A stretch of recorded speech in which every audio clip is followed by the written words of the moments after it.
세상 물건에는 정품과 유사품이라는 것이 있습니다. 존재합니다. 문제는 유사품입니다. 요즘은 유사품을 얼마나 잘 만드는지 정품과 구분하기가 대단히 어렵다고 합니다. 한국의 유사품을 너무 잘 만들어 가지고 정품을 만드는 유럽 회사에서 그 사람을 전격 채용을 했다 하는, 그 사실인지는 모르지만 그런 낭설도 있습니다. 그런 얘기도 있습니다. 유사품을 잘 만드는 그런 시대, 전문가가 아니면 구분할 수 없을 만큼 유사품을 잘 만듭니다. 그리고 판매도 정말 정품처럼 특별 고객에게만, 고객의 명단을 관리하면서 그렇게 판다고 합니다. 하지만 아무리 유사품이 완벽하게 둔갑을 했을지라도 여전히 유사품은 유사품이고 정품은 정품인 것입니다. 신앙에도 유사품이 있습니다. 기독교 신앙의 그 정통성을 벗어난 것들을 가리켜서 이단 또는 사입이라고 합니다. 다른 말로 하면 종교 신앙 유사품들입니다.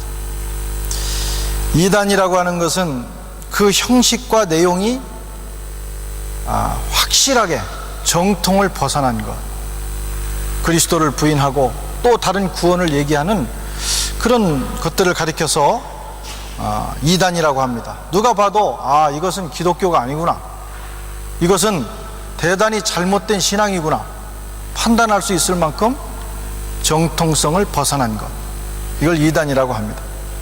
그런데 문제는 사이비입니다.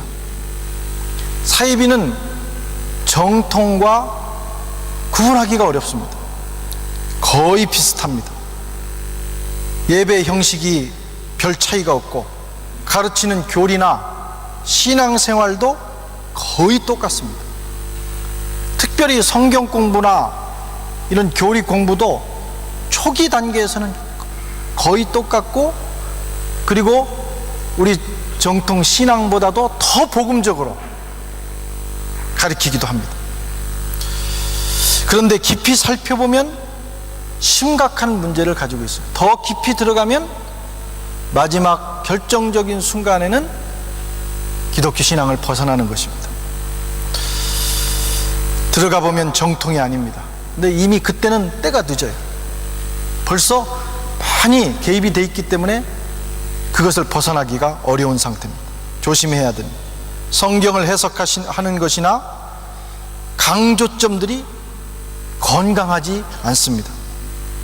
주로 전문가들의 수준에 의해서 구분될 수 있을 정도가 바로 기독교 유사품입니다.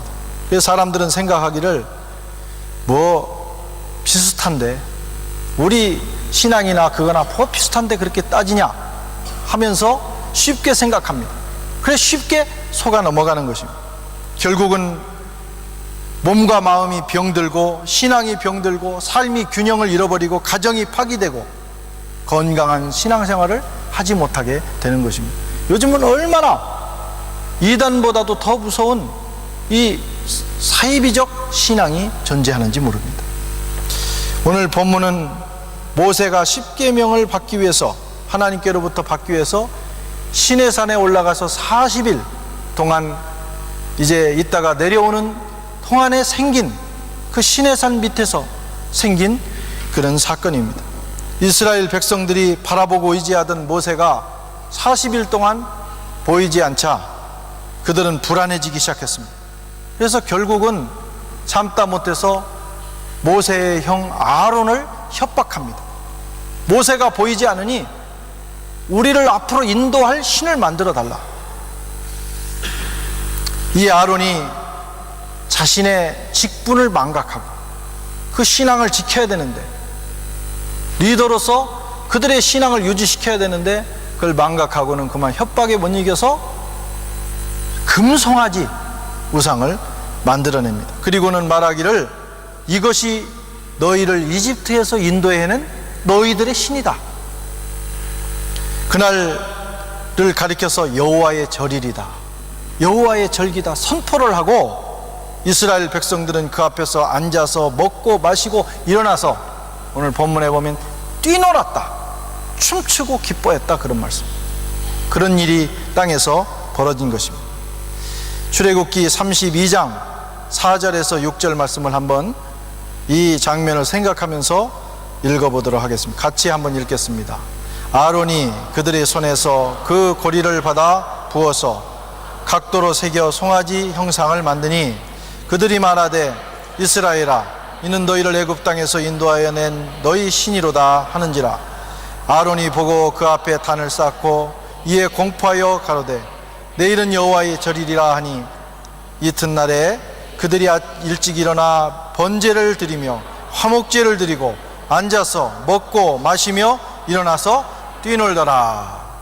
여기 한번 보시기 바랍니다. 오늘 본문을 자세히 살펴보면 본문을 통해서 주시는 하나님의 메시지, 경고의 메시지, 주의하라고 하는 그런 메시지가 우리에게 들려옵니다.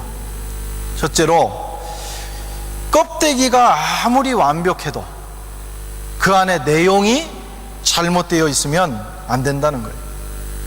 껍데기를 아무리 완벽하게 신앙적으로 포장해도 내용이 바뀌어서는 절대 안 된다 하는 것이 오늘 본문을 통해서 우리에게 주시는 하나님의 말씀입니다. 다시 본문으로 돌아가 자세히 살펴보겠습니다.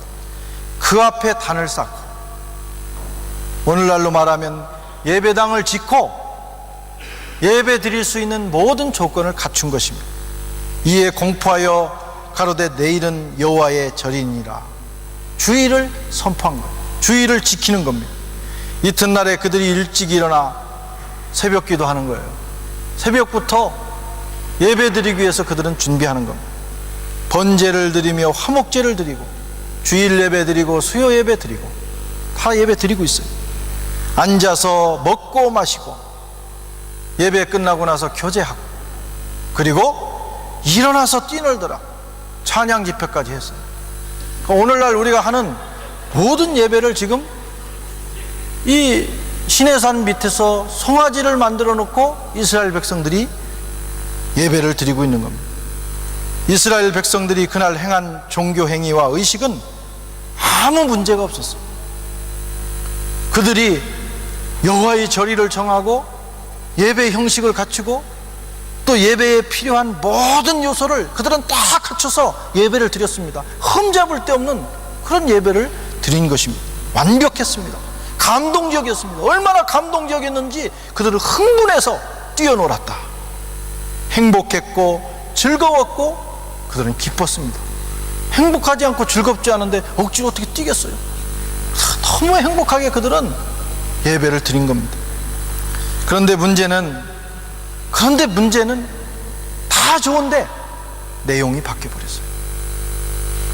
예배의 대상이신 하나님이 빠지고 그 자리에 금송아지가 들어간 거예요. 그거 하나만 딱 바뀐 겁니다. 퍼센테이지로 말하면 10분의 9는 90%는 맞아요. 10%가 모자란 거예요. 아니 1%가 모자란 거예요. 하나가 빠진 거예요. 그런데 그것 때문에 그 예배가 미신이 되고 우상 숭배가 되고 하나님의 진노를 일으키고, 그리고 모세는 자기가 받아가지고 내려온 십계명을 깨는 그런 일까지 생기게 된 것입니다. 하나님 없이 드리는 예배, 이것은 우상 숭배입니다. 아무리 형식이 완벽해도 하나님 없이 드리는 봉사, 하나님 없이 행하는 교제, 이것이 다 여기에 속한 것입니다. 유사하다는 거예요. 사이비적이라는 거예요. 이런 배경에는 사단의 교활한 작전이 있습니다. 사탄은 타락한 천사로서 일반적으로는 우는 사자처럼 공격적으로 역사합니다. 그러나 어떤 경우에는 광명의 천사로 자신을 가장하고 달콤하게, 그리고 정말 속아 넘어가기 쉽도록 역사합니다. 그리고는 결국은 신앙을 변질시키고 그리고 타락하게 만들고 영혼을 병들게 만듭니다. 특별히 우리 신앙에도 그렇게까지 역사할 수가 있다는 거예요.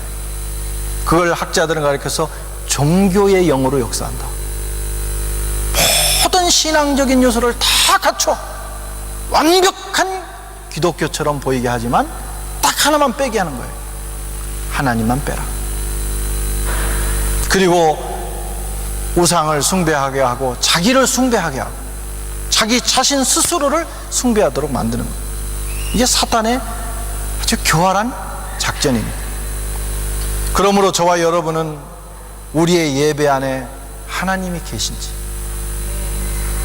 하나님께만 오직 영광을 돌려드리는지, 우리의 예배의 초점이 그분에게 있는지 늘 점검해야 됩니다. 최선을 다해 준비하지만 더 중요한 것은 주님께 우리의 포커스가 맞춰져 있는지, 그것을 점검하는 것이 가장 중요하다는 거예요. 우리 예배가 아무리 아름답고 아무리 느낌이 좋고 기쁨으로 충만하고 예배 드리고 나서 너무 행복하고 막 일주일 동안 우리 예배가 기다려지고, 그럴지라도 우리 예배 가운데 성삼위 하나님에 대한 초점을 잃으면 우리 예배는 사이비 예배가 되는 거예요. 우리 교회 찬양은 하여튼 빈말인지 꽉 찬 말인지는 모르지만 우리 교회 다녀가시는 분들마다 찬양 좋다는 얘기, 제네바 가서도 들었어요. 정말 찬양이 좋다, 얼마나 좋은지, 하나님이 얼마나 기뻐하시는 그런 예배를 드린지 몰라요. 그러나 우리의 찬양과 우리의 예배 가운데 이렇게 아름다운 노래를 하나님께 올려드려도 하나님께 초점이 맞춰지지 않다면 우리의 예배는 진정한 예배가 될 수 없는 거예요. 지금까지 잘했지만 앞으로 영원히 저와 여러분의 예배가 오직 하나님께 초점을 맞출 수 있기를 바랍니다.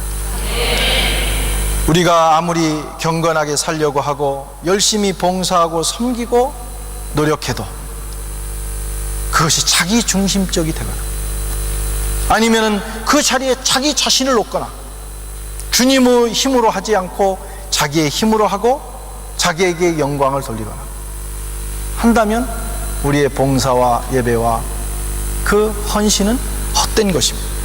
종교의 영에 속는 것이고 자기 의를 내세우는 것이고 신종 율법주의에 빠지는 거예요. 빌립보서 3장 3절에 하나님의 성령으로 봉사하라. 그리스도 예수를 자랑하고 육체를 신뢰하지 아니하는 그가 곧 할례당이다. 이렇게 말씀을 합니다. 하나님의 능력으로 봉사하고 그분께 영광을 돌리고 나를 자랑하지 말고 그리스도를 자랑할 때 우리의 헌신과 봉사가 진정한 봉사가 되는 것입니다. 우리의 신앙의 본질에 대한 집중력을 잃지 않기를 바랍니다. 형식과 모양에 집중하다가 하나님을 잃어버리는 일이 없도록 우리의 삶 전체가 늘 그런 반성 속에 있어야 됩니다. 조금 부족해도, 우리가 조금 미흡하고 허접해도, 세련미가 조금 떨어져도 중요한 것은 하나님에 대한 집중력, 초점, 포커싱이 분명하면 우리의 예배와 헌신을 하나님은 기쁘게 받으실 줄로 믿습니다. 참된 경건이 거기에 있고 거룩이 있고 능력이 거기에 있는 것이죠. 두 번째로 하나님이 아닌 자신의 욕망을 숭배해서는 안 된다.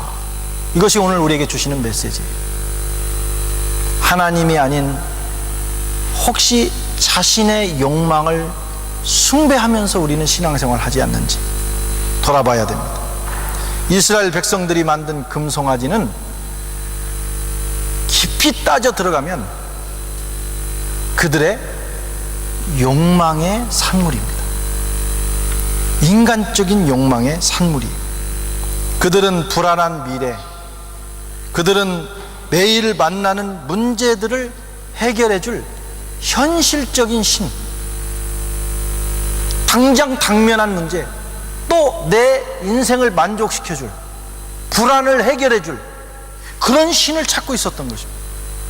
그런데 하나님은 보이지 않고 그들을 인도해 주던 모세도 보이지 않으니까 그들은 즉시 하나님을 배반하고 자기들의 욕구를 만족시켜줄 또 하나의 신을 만든 거예요. 금송아지지만 사실은 그 금송아지 안에 자기들의 욕망이 투여된 것입니다. 투영된 거예요. 그들은 지금 당장 편하고 지금 당장 안정되고 지금 당장 효력이 있는 신을 필요로 했습니다. 그들에게는 과거 은혜에 대한 감사, 하나님 나라를 위한 헌신, 또 젖과 꿀이 흐르는 땅에 대한 소망 같은 건 없었어요. 지금 오늘 내 문제 해결해 줄 신이면 다 된다, 이렇게 생각한 거예요. 내 욕망이 신이 된 겁니다. 현실의 문제가 신이 되고 내 자신이 신이 돼버린 거예요. 그것이 오늘 이스라엘 백성들이 범한 죄입니다. 자신들의 현실적인 욕구를 해결하는 것이 급했습니다.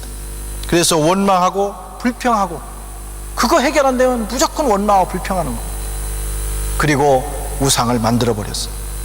로마서 16장 18절에 이 같은 자들은 우리 주 예수 그리스도를 섬기지 아니하고 자기들의 배만 섬기는 자들이니, 다시 말하면 자기들의 현실적인 욕구만 섬기는 자들이 있다는 거예요. 예수 믿어요. 성경 공부도 하고 찬양대도 하고 또 안내도 하고 봉사도 하고 설교도 하고, 모든 겉모양은 그대로 신앙입니다. 그리고 하나님도 실제로 찾습니다. 예수님의 이름으로 기도합니다. 그런데 그 하나님이 어떤 하나님이냐? 성경이 얘기하는 하나님이 아니에요. 내가 원하는 하나님. 그래서 내가 원하는 것을 만족시키지 않을 때는 과감하게 비판합니다. 하나님 잘못됐다는 거예요. 하나님이 잘못되기는 우리가 잘못됐죠. 내 욕망을 채우지 못하면, 나를 실망시키면 우리는 과감하게 하나님을 떠나고 하나님께도 실망하고 원망 불평합니다. 이게 바로 이스라엘 백성들이 범하고 있는 죄의 모습입니다. 성경은 우리의 현실적인 욕구를 정죄하지 않습니다. 그리고 하나님은 우리의 필요를 사실 채워주시는 분이에요. 다윗은 고백하기를 여호와가 내 목자시니 내가 부족함이 없으리라. 그가 나를 푸른 초장에 누이시며 쉴만한 물가로 인도하시는 도와. 하나님은 우리의 필요를 채워주시고 우리를 도와주시는 그런 하나님인 것은 사실입니다. 하나님은 너 참 왜 그런 욕심을 가지고 사냐, 그런 욕구가 있냐, 이렇게 정죄하지 않습니다. 인간이 가지고 있는 기본적인 욕구를 다 존중하십니다. 또 그런 욕구가 있어야 사람은 삶의 자극을 받고 열심히 살아갑니다. 욕구, 엉비가 없는 사람은요, 인생이 무력해요. 하나님이 주신 축복입니다. 그런 모든 욕구가.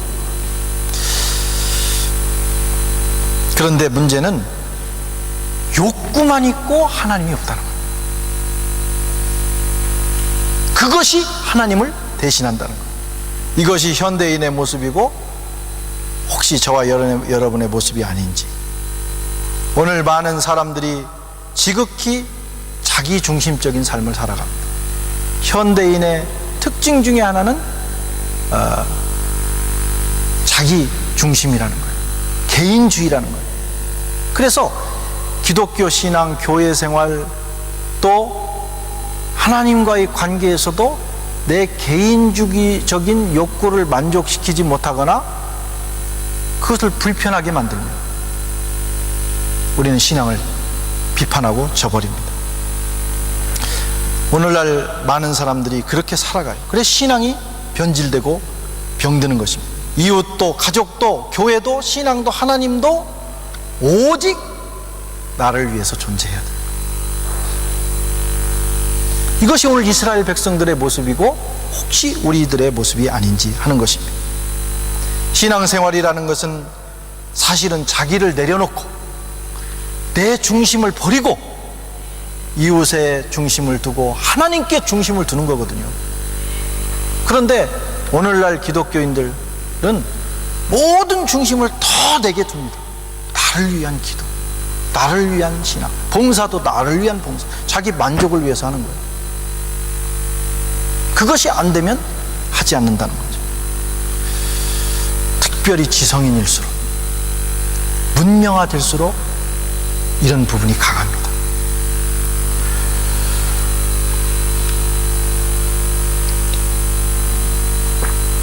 현대 무신론의 아버지라고 하는 신학자가 있어요.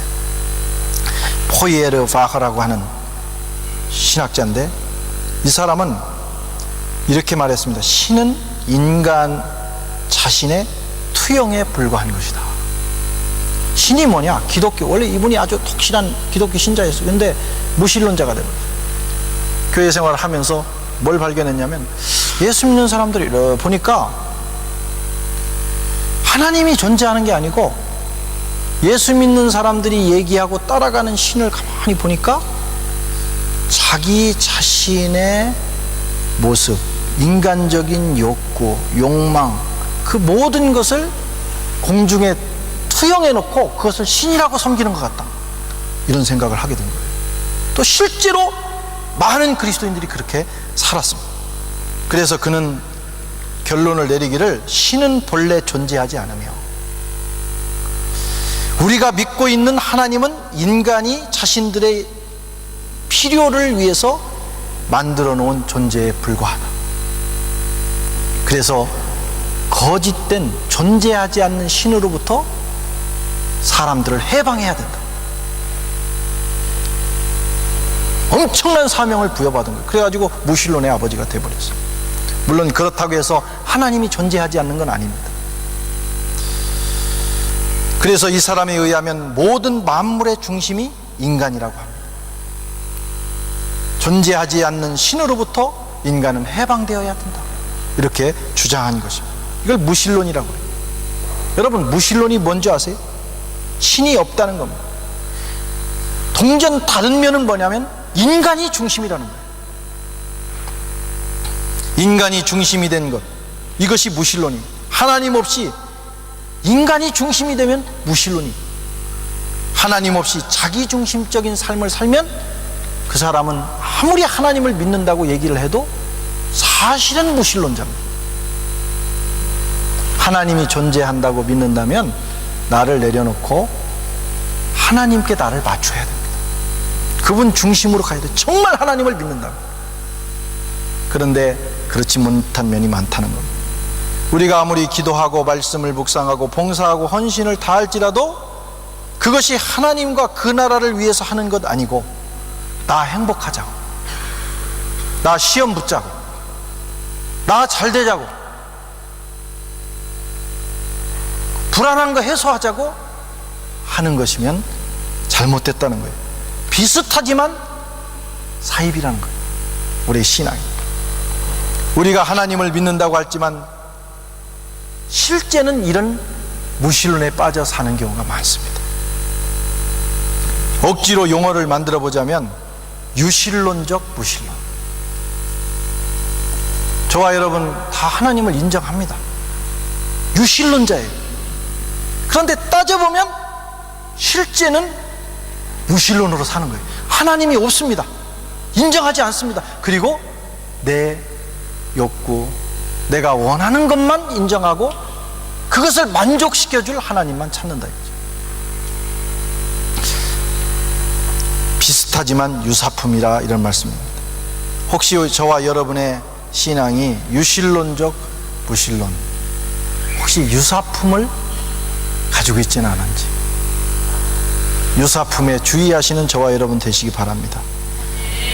하나님이 계시다고 믿기는 하지만 우리가 그 하나님을 위해서 살지 않고 그 하나님을 나를 위해서 이용하고 있다면 우린 사입이에요. 유신론적 무신론자. 우리 하나님이 우리에게 유익하면 믿어드리고 유익이 없으면 제거하고 그 자리에 내 욕망을 만족시켜줄 금송아지를 만들면서 우리는 살고 있지 않은지, 오늘 본문을 보면서 한번 가슴 깊이 새겨봐야 합니다. 무늬만 하나님을 믿는다고 하지만 실제로는 우리가 하나님을 부인하고 무신론자로 살고는 있지 않은지. 요즘 한국에는 안티 기독교, 그래가지고 요즘은 그 웹사이트를 통해서요, 이 안티 기독교들이 활동을 하는데 막 엄청납니다. 이 웹사이트라고 하는 것이 어떤 면에서는 복음을 전하고 잘 이용하면 뭐 그걸로 신방도 하고 뭐 서로 어디서 뭐 페이스북 같은 경우는 어디서 누가 뭘 하는지 다 알면서 기도하고 할 수 있는 것인 반면, 잘못 이용되면 하나님의 교회를 파괴하고 사람들의 생명을 앗아가요. 상처받게 하고 고통당하게 할 수가 있어요. 이게 잘못하면 아주 무서운 그런 매체인데, 안티 기독교가 이걸 활용합니다. 그리고 그분들은 월급을 누가 주는 것도 아닌데 그 일을 위해서 헌신을 했어요. 헌신. 밤낮으로 그 일을 합니다. 그런데 가만히 따져보면 그 책임이 어디 있느냐? 우리에게 있어요. 그들은 대부분 교회에서 상처를 받았거나, 정말 예수 믿는 사람들이 믿는 하나님이 진짜 하나님인 줄 알고 들여다보다가 똑똑한 사람들입니다. 저것들이 가짜들이라는 거예요. 하나님 없는데, 하나님 있는 사람들은 저렇게 살 수 없는데, 저 사람들은 자기들의 욕심만 채우는 아주 이기적인 신앙을 가지고 있다는 거예요. 거기에 대한 분노입니다. 우리는 하나님이 직접 보내신 선지자의 말도 들어야 되지만, 이런 안티 기독교와 같은 이런 우리를 고통스럽게 하는 사람들을 통해서도 메시지를 들어야 돼요. 우리의 모습이다. 우리가 신앙생활 잘못해서, 왜곡된 유사품의 신앙생활을 해서 안티 기독교가 나왔다. 우리 자신을 돌아보며 우리의 신앙을 새롭게 해야 합니다. 혹시 내가 사는 모습이 하나님은 없고 자기 주장과 자기 고집과 욕망 덩어리만 있지 않은지, 그 사람들이 혹시 우리에게서 그것을 보고 실망해서 분노하고 있는 건 아닌지 돌아보는 저와 여러분 되시기를 바랍니다. 이제 우리는 안티 기독교의 활동을 막고 적극적으로 변호하는 일도 필요하지만, 그들을 통해서 주시는 예언적 메시지, 나는 과연 하나님을 참으로 믿고 있는가? 믿고 있다면 나를 내려놓고 내 삶의 중심에 하나님을 모시고 살고 있는가? 아니면 여전히 내가 그 자리에 있는가? 나는 손해를 보고 되는 일이 없고 기도 응답이 없고 하나님 때문에 불이익을 당할지라도 하나님과의 의리를 지키고 있는가? 조금 안 된다고 하나님과의 의리를 지키지 않으면, 뭐 조금 뭐 하다고 막 실망하고 절망하고 원망하고 불평하고 떠나고 그러면 하나님과 의리를 안 지키는 거예요. 그건 처음부터 신앙이 잘못된 거예요. 왜냐하면 자기 숭배를 하고 있었던 거예요. 우리가 하나님을 믿을 때는 내 필요를 지켜주기 위해서 믿는 거 아닙니다. 그거 믿는 게 아니고 그냥 하나님 자신을 믿는 거예요. 나를 위해 십자가에 죽으신 그리스도, 그것은 변하지 않는 사실입니다. 내가 사업 실패해도 그리스도의 사건이 바뀌는 건 아니에요. 자기의 아들을 주신 하나님의 사랑, 그건 바뀌지 않습니다. 내가 아무리 억울한 일을 당해도 그 사건은 바뀌지 않아요. 우리는 사실 그걸 믿는 건데, 그 사실은 변함이 없는데 내 환경에 따라 내가 실망하고 절망할 때가 많다. 그게 유사품 신앙입니다. 혹시 나는 유사품을 품고 살아가지는 않는지 돌아봐야 하는 것입니다. 이게 금송아지가 주는 메시지고, 오늘날 기독교를 욕하고 비난하는 많은 안티 기독교 내지는 세상 사람들로부터 받아야 되는 우리의 메시지입니다. 그렇지 못하다면 우리는 금송아지를 만드는 사람들이 되며, 또 안티 기독교나 무신론을 부추기는, 그들이 더 자라날 수 있도록 물을 주고 거름을 주는 그런 사람들이 되는 거예요. 우리가 빨리 신앙 본연의 자세로 하나님 중심으로 나를 내려놓고 하나님께 초점을 맞추는 그런 신앙으로 돌아가야 됩니다. 사랑하는 성도 여러분, 정품 신앙으로 돌아가시기를 바랍니다. 모양은 지극히 신앙적이지만 내용은 하나님이 없거나, 하나님은 있으나 하나님을 내 마음의 보좌에서 몰아내고 그 자리에 내가 앉아있는 신앙을 생활을 하거나 내 목적을 위해서 하나님을 이용하는 그런 유사품 신앙을 버리고 오직 모든 초점을 하나님께 맞추고 비가 오나 눈이 오나 성공하나 실패하나 좋은 일이 있으나 어려운 일이 있으나 우리 하나님을 사랑하고 그분을 예배하고 감사하고 그분의 존재를 기뻐하면서 살아가는 저와 여러분들이 되시기를, 그런 정품 신앙을 가지시기를 주님의 이름으로 축원합니다. 기도하겠습니다. 하나님